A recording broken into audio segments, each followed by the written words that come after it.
لاہور کالی برائے خواتین میں منشیات کے خلاف 8 روزہ آگاہی مہم کے سلسلے میں تقریب کا انعقاد ڈرگ ایڈوائزری ٹریننگ ہب اور لاہور کالی برائے خواتین کے اشتراک سے کیا گیا۔ تقریب میں کنسلٹنٹ انسداد منشیات مہم سید ذوالفقار حسین نے خصوصی طور پر شرکت کی اور خطاب بھی کیا۔ علاج ہے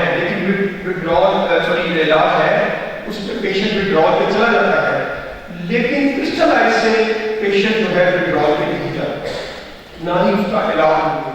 تقریب کی صدارت وائس چانسلر پروفیسر ڈاکٹر بشرا مرزا نے کی۔ یہ ایک بہت امپورٹنٹ ایشو ہے ہمارے معاشرے کے اندر، ایک بیماری سمجھی جانی چاہیے، جس کے لیے میں بہت اپریشیٹ کرتی ہوں کہ یہ اس مہم کا آغاز کیا گیا اور گورنمنٹ اس میں بڑا ایکٹیولی پارٹیسپیٹ کر رہی ہے کہ تعلیمی اداروں کے اندر کیسے آگاہی پیدا کی جا سکتی ہے اس سلسلے میں۔ اس موقع پر شرکا نے کہا کہ جو 8 روزہ مہم کا آغاز کیا ہے تو بہت اچھا اور پازیٹیو اس کا جو اثر ہے نا وہ پڑے گا، کیونکہ لڑکوں کے ساتھ ساتھ لڑکیوں میں بھی جو منشیات کا استعمال ہے وہ بہت تیزی سے بڑھ رہا ہے۔ ہم کمیونٹی کو، والدین کو، اساتذہ کو، خود نوجوانوں کو یہ بات باور کروانا چاہتے ہیں کہ drugs can be a temporary escapism, ایک عارضی قسم کی آپ سمجھ لیجئے ان کو کوئی پلیجر تو اس سے مل رہا ہے، لیکن یہ کوئی مستقل حل نہیں ہے۔ پنجاب کی جانب سے منشیات کے خلاف تعلیمی اداروں میں ہیلتھ پروفائل کا نفاذ ایک اچھا اور خوشائن اقدام ہے۔ کیمرہ مین صدیق عالم کے ساتھ شاہد خان، سن نیوز، لاہور۔